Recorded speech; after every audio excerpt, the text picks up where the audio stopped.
Hey, this is another What Would You Say video where I try to talk to a person who I can no longer reach or is no longer with us or in some way I just can't talk to anymore.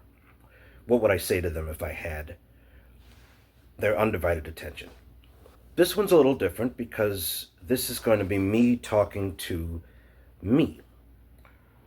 This is what I would say to my 20-something-year-old self right after admitting to my mom that I had a really dark period. For the first time, really expressing to her what I was going through emotionally. So here's what that is.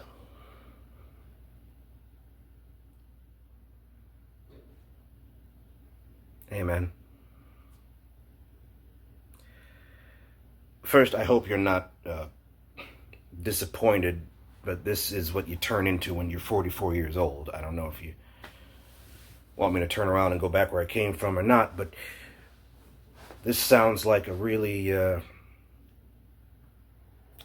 pivotal day for you. That was a really difficult conversation you had with Mom tonight, and I'll just let you know that it's going to take a little while for you to forgive yourself for how it affects the people you care about that you want to give up. But I'm here to say that you didn't say anything wrong. I think you know that already, but you told this truth because it was important.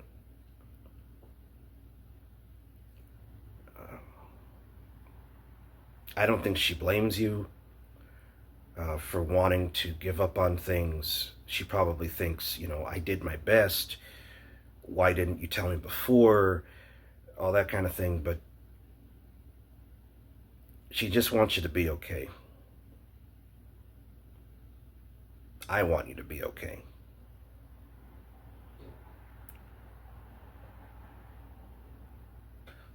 I could tell you what happens, in the next 2 decades of your life, all the things that you probably didn't imagine you'd ever be able to do. You're going to do a lot in the next 20 years, for real.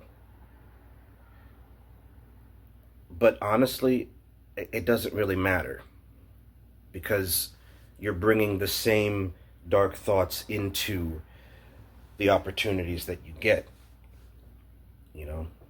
That doesn't go away just because things get better.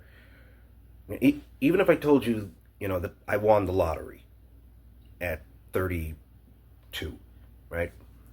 You had a great life. You do all these amazing things. I have a feeling there's going to be a piece of you that still says, yeah, but I'm not strong enough to be in this world. I don't know what I'm doing financially. I may make bad decisions. I'm just going to get in the way. I'm going to be a burden. That doesn't stop. There's no pill. There's no pep talk. I don't have platitudes or anything that will get rid of that. That voice that says I should have done this and I could have done that. It's a loud one. What's important for me to know, for you to know, for us to know, is I don't really believe in good or bad people. People who don't deserve to be here. People are composed of the brain they've got in their head, the situations that happen to them in life, and the body they inhabit. That's all we get. We don't get any other kind of agency. So why would that be your fault?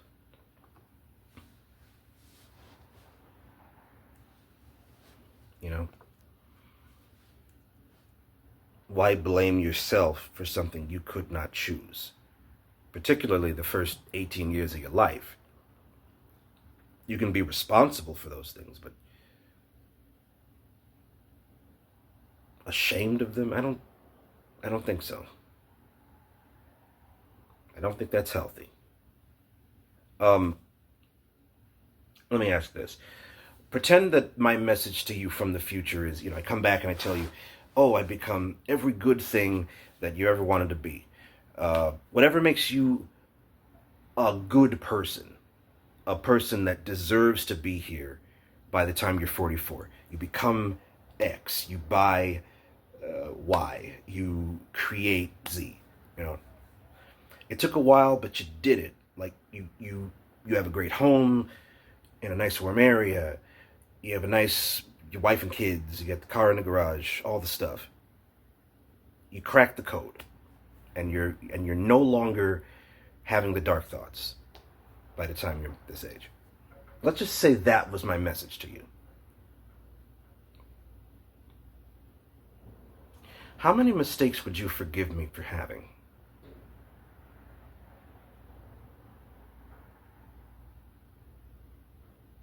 How many broken relationships would you forgive me for? How many divorces? How many lost jobs? Lost friendships? What would it take? Where's the line? If you knew that in 20 years things are going to get better, you knew that, what would happen along the way that would disqualify me for that? I'm not good enough to be good. Somebody else should have become the good person that's right in front of you instead of me. What would take that away from me? A criminal past, a record? Would that do it? Having some bad argument once, car accident, 2 car accidents. What could be so bad in your future that I stop being worthy of becoming a good person? What sin is so unforgivable, right, that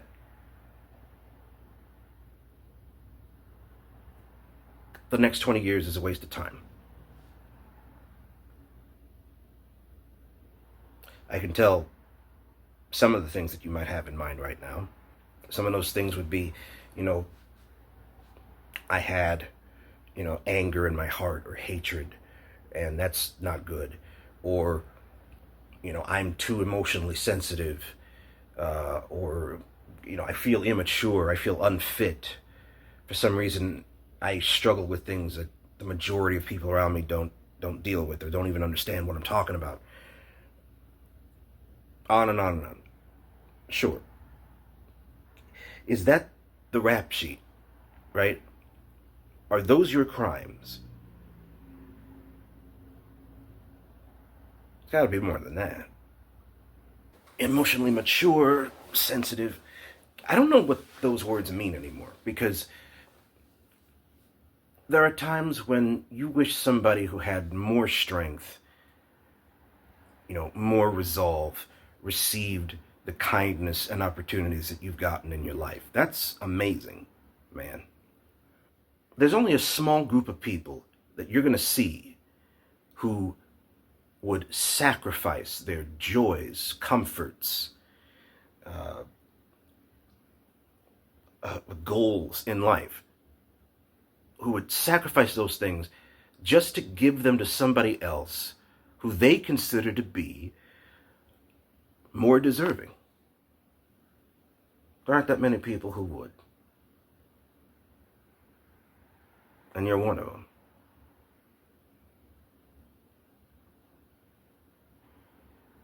I'll put it this way.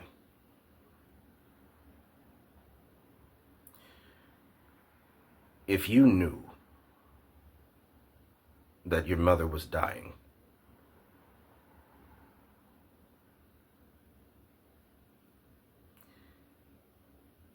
and you had to trade your health, your life, so that she can have a few more years, the only reason you wouldn't do it is because she wouldn't let you.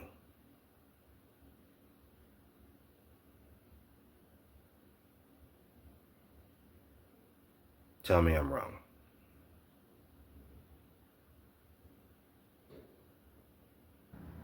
What sin is that? How does that make you bad? You know, the thing that you do where you started doing this a couple years ago, where you go around and during holiday season, you go around and you see those Salvation Army bell ringer people, you know, with the bucket. And you swore that anytime you go past one on the street, you'd always have some coins or a dollar or something to put in there. That you would never walk past one if you had anything in your pocket. You know, I still do that. That's not a brag. I'm telling you that because I can't not do that.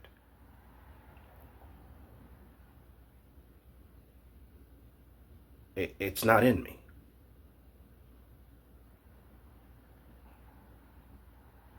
If you won the lottery at 32, if you did, would you just sit around and do nothing?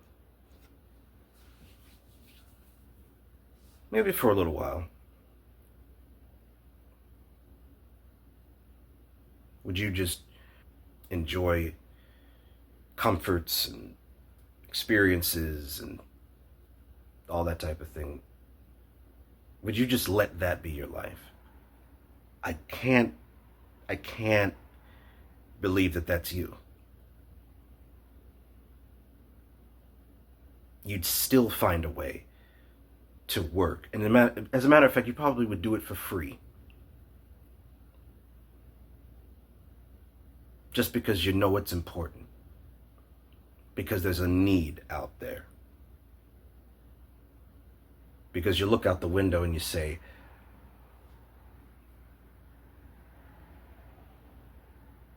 I have the power to change a couple of things around here.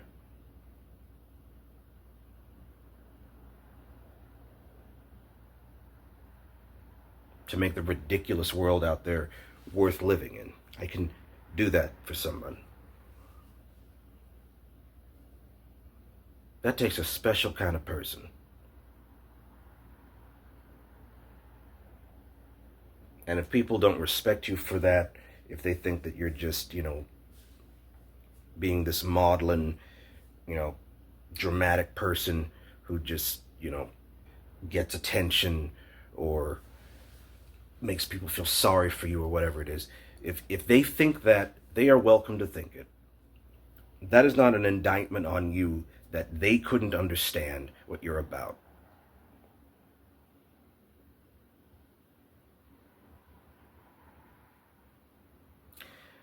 And you can't measure yourself based on whether or not you are the success story that mom invested her life into, that your brother supported, that teachers fostered.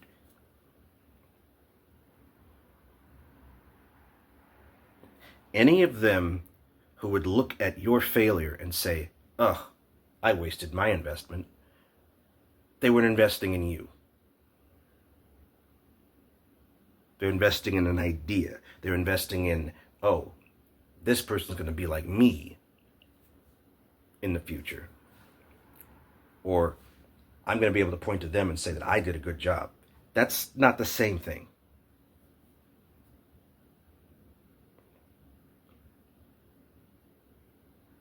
The ones who matter are the ones who stay with you no matter how many failures, how many divorces, friendships that didn't go right, jobs, accidents.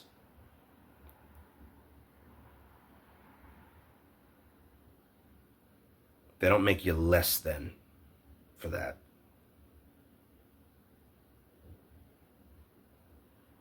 That's not the main reason I'm here, though. There's a kind of a complicated explanation for why you've always felt different. You always felt unfit, very pensive, separate from others, most others. There's a reason for that. Do you remember that psychology class where you did the presentation where you pretended you had autism, and then you provided the symptoms for the class, and you did the musical ear thing, right? You remember what was on that other page when you were looking up autism? It was like a page or so down in the book, and it was talking about this thing called Asperger's syndrome. You looked at it and said, that's not important. That's just a coincidence. I don't know if that really is What if I told you that there's a group of people who experience the same shutdown moments that you have, has similar gastrointestinal issues, the headaches, disinterest in things that are arbitrary and don't make logical sense, just like you? What if I told you that there's a name for that group of people? The little professors, the ones who aren't shy per se, but they struggle to understand all the social customs. It just feels foreign. They struggle with routines that are thrown on them. They have motor awkwardness, so they can't really do things well in gym, and they get clumsy. They have to retreat for hours because dealing with any people, even if it's a nice experience, just drains them to the point where the battery never gets recharged like these other people seem to be able to do. It wasn't a coincidence. The book spelled it out. And you're going to find in grad school, yes, you're going to go to grad school, you're going to realize that people don't need to be sitting there tinkering with you and being patient with you for you to be a better person, whatever that means. You just need some assistance here and there, a little medication for the anxiety or the depression. And that's all it takes for the talents to come out the way that they should. The way everybody else is able to harness theirs.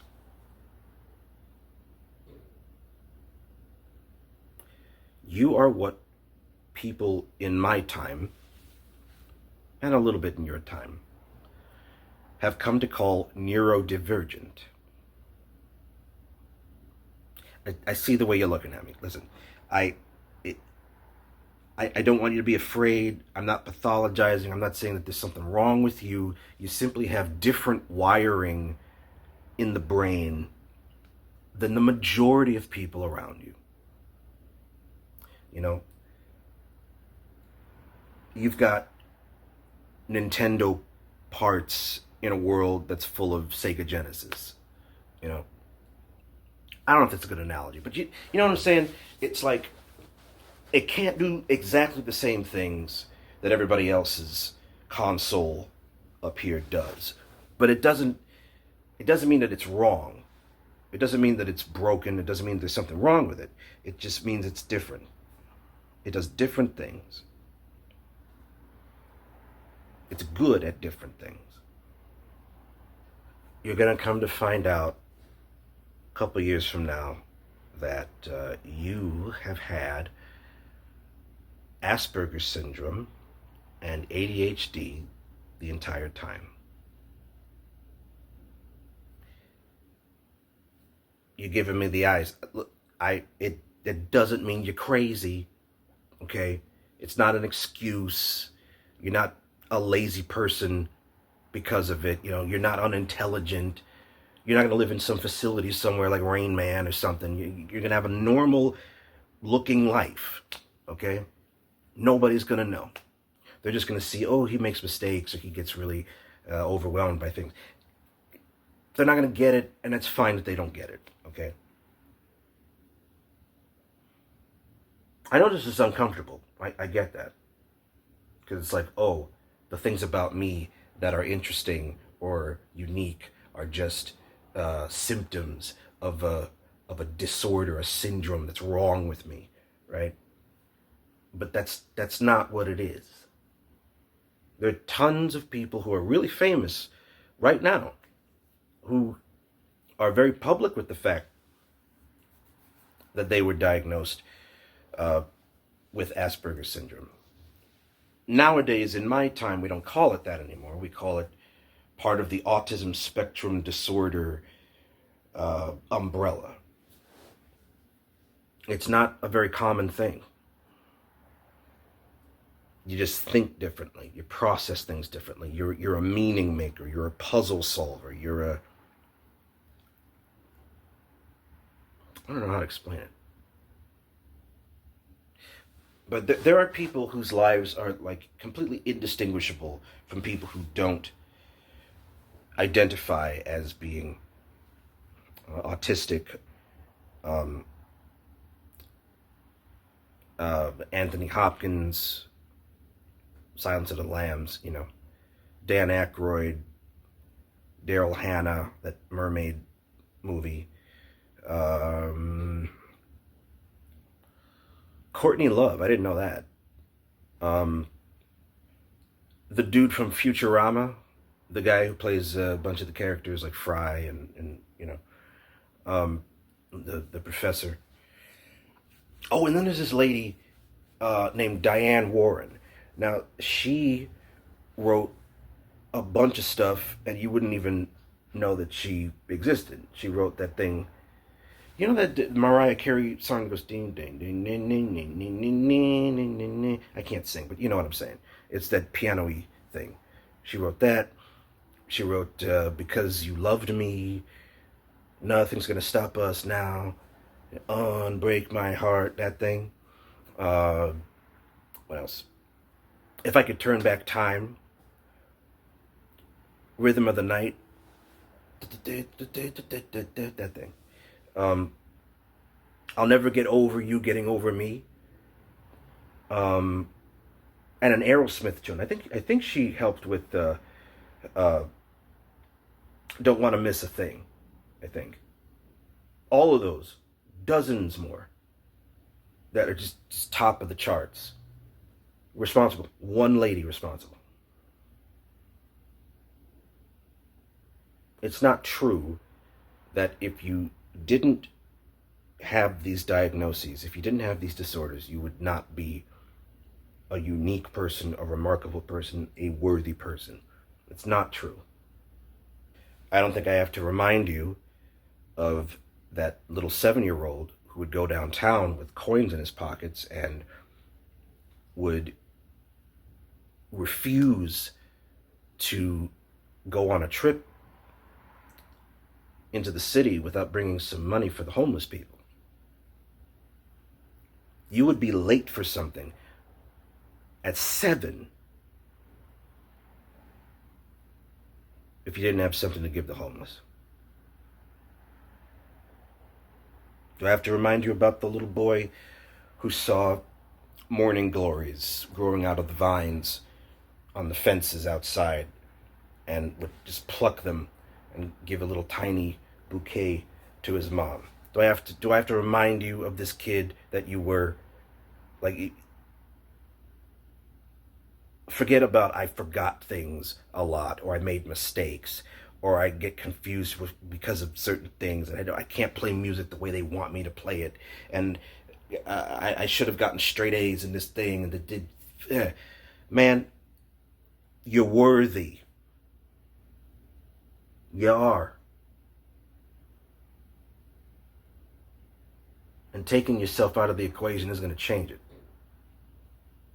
It's not going to convince people, oh, he must have been a weak person. Oh, he must be selfish. Oh, he was, you know, he was crazy anyhow, so forget him, you know. It's not going to happen. You're already worth living for.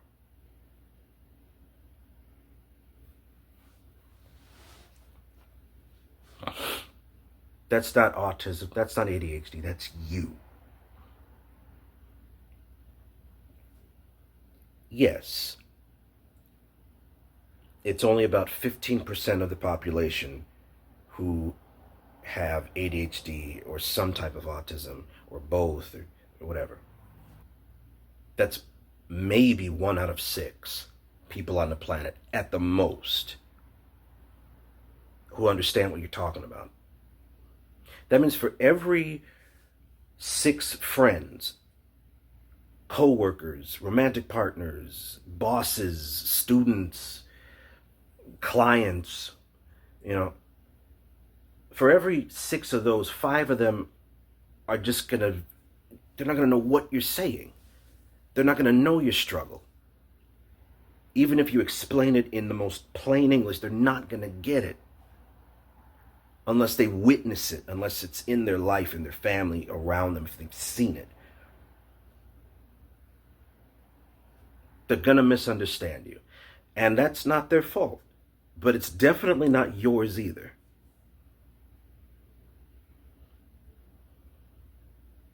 It's never your fault.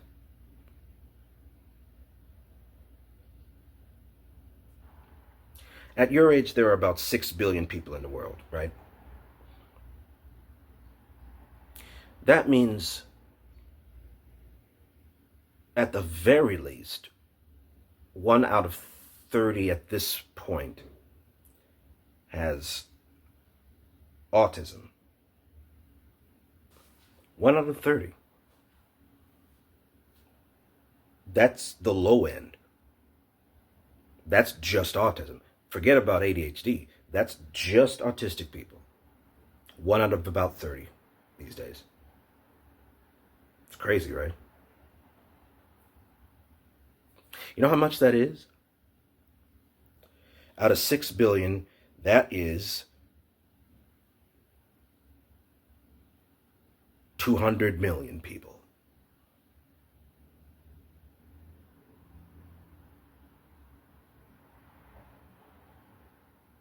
If you deserve to die, are you going to take those 200 million people with you?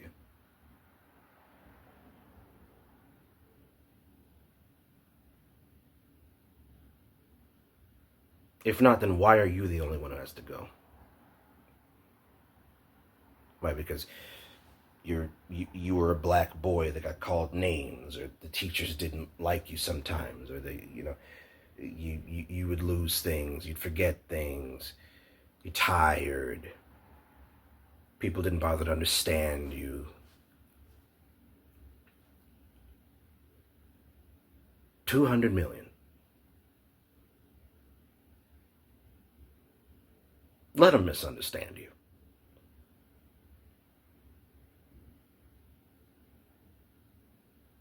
Let them be disappointed.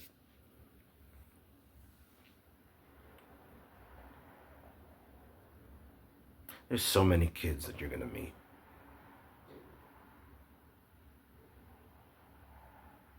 So many kids who are out there who are just waiting for somebody who had a similar childhood to their own.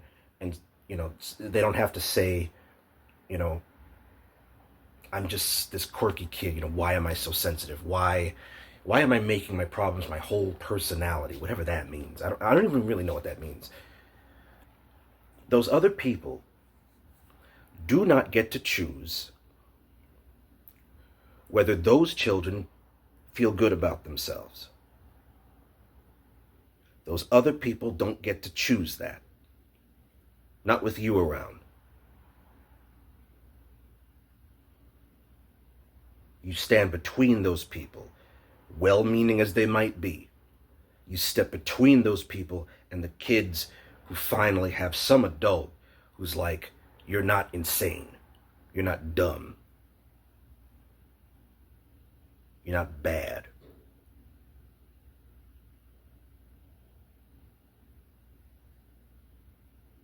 Oh yeah, and that professor guy, um,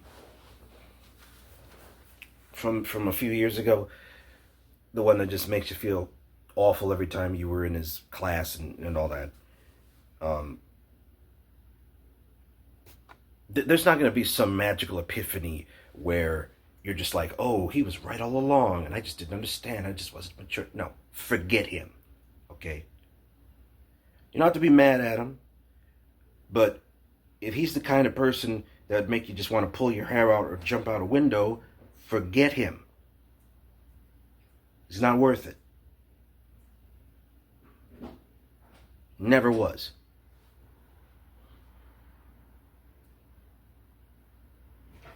You are a brilliant, caring, self-sacrificing, amazing human being. And I want to clarify this before I go.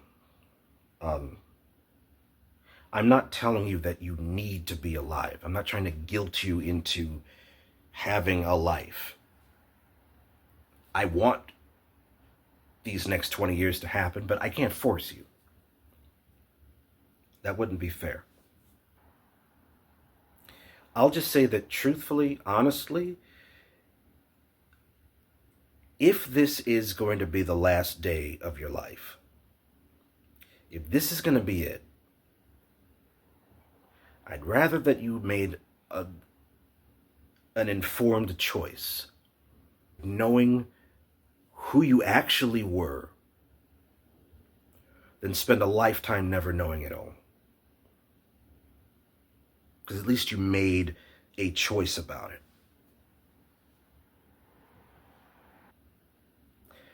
I just hope that you understand that if you make the decision to keep going, that you're going to mean a lot to a lot of people.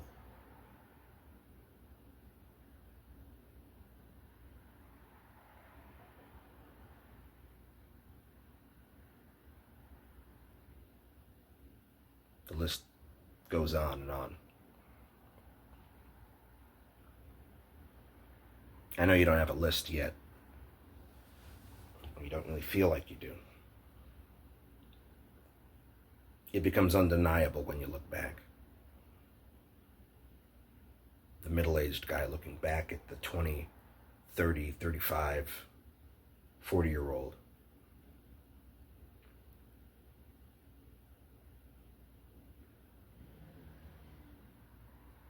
You're needed.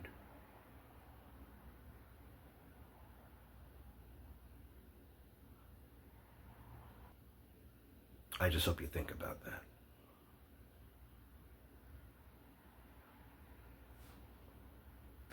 Good night, man.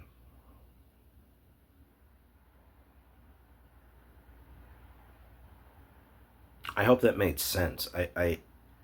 And I hope that it didn't sound like I was just trying to find an excuse to say nice things about myself in front of a camera. I wasn't doing that.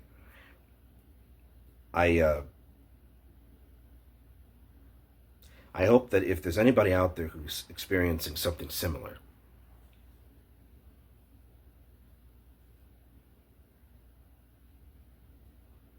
that they talk to a younger version of themselves that might feel kind of hurt right now. Disappointed, confused. I wonder what they would say back to you.